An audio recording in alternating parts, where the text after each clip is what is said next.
صحیح بخاری کا کتاب العلم کا باب نمبر 20 ہے، باب فضل من علم و علم، پڑھنے اور پڑھانے کی فضیلت، یعنی علم دین حاصل کرنا، سیکھنا، سکھانا، اس کی فضیلت کیا ہے۔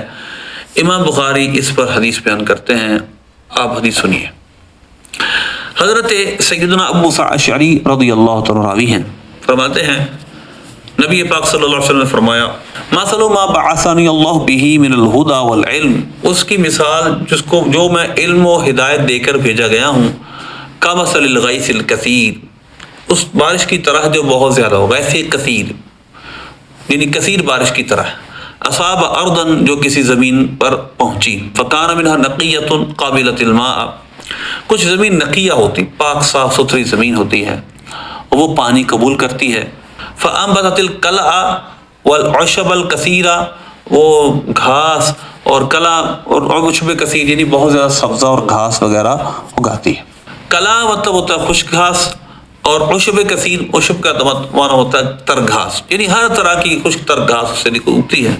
وکانت منہا اجادیب امسکت الماء، کچھ زمینیں بنجر ہوتی ہیں، وہ پانی کو روک لیتی، امسکت الماء، فنفع اللہ بہا الناس فشربوا، اللہ لوگوں کو اس کے ذریعے نفع دیتا ہے۔ زمین بنجر ہوتی، خود فائدہ نہیں لیتی، لیکن پانی جمع ہونے کی وجہ سے لوگ فائدہ حاصل کرتے ہیں۔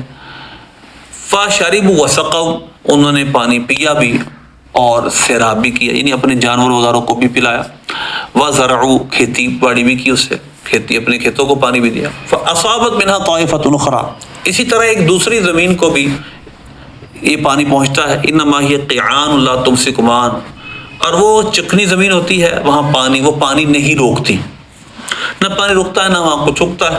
ولا تنبت قلعا، نہ وہاں کوئی سبزہ اگتا ہے، بس وہاں پر کوئی سبزہ، وہ وہاں سبزہ بھی نہیں اگاتی۔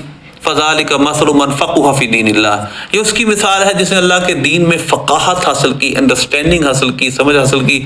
ونفعہ ما بعثنی اللہ بھی، اور اس کو نفع دیا اس نے جس کو میں دے کر بھیجا گیا ہوں، یعنی میرے دین نے، میرے وحی کے علم نے اس کو نفع دیا۔ فعلم وعلم، اس نے سیکھا بھی سکھایا بھی۔ ومثل من لم يرفع بذلك رأسا، اور جس نے اس پر سر نہیں اٹھایا، یعنی بالکل اس نے دین حاصل ہی نہیں کیا۔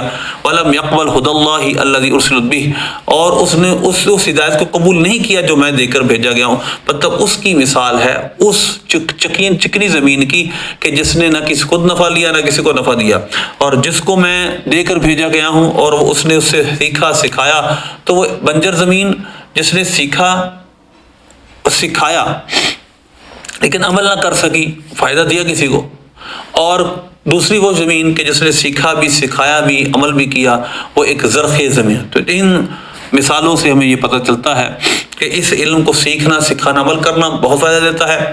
سیکھنا سکھانا عمل اگرچہ نہ کرے لیکن فائدہ لوگوں کو دے رہا ہے، خود اپنی زمین بنجر ہے۔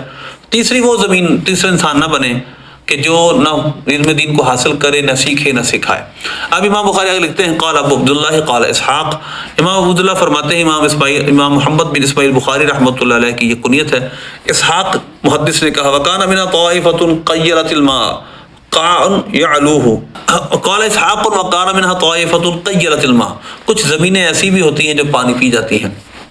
قاع یعلوہ الماء، قاع کہتے ہیں وہ جگہ جس پر پانی بلند ضرور ہوتا ہے۔ والصفصف المستوی من الامر من الارض، وہ زمین جو بالکل سیدھی ہو، جس میں قرآن پر قاعا صفصفا، یعنی ایسی زمین جو چکنی ہو، سیدھی ہو، بالکل اس پہ کچھ نہ اگے۔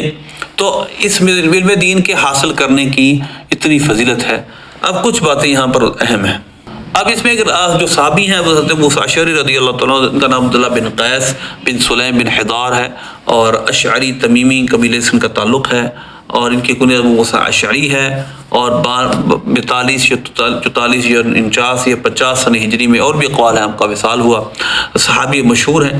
اسحاق بن راہوے، یہ جن کے اسحاق کا تذکرہ کیا امام بخاری نے وہ یہ ہے، اور اسحاق بن ابراہیم بن مخلد بن ابراہیم بن عبداللہ بن مطر بن عبید اللہ ان کا نام ہے، اور حنظلی التمیمی المروزی شبوری ان کا نسب ہے، نام شہرت اسحاق بن راہوے، اور استاد مانے جاتے ہیں، اور 237 یا 38 سن ہجری ان کا وصال ہے۔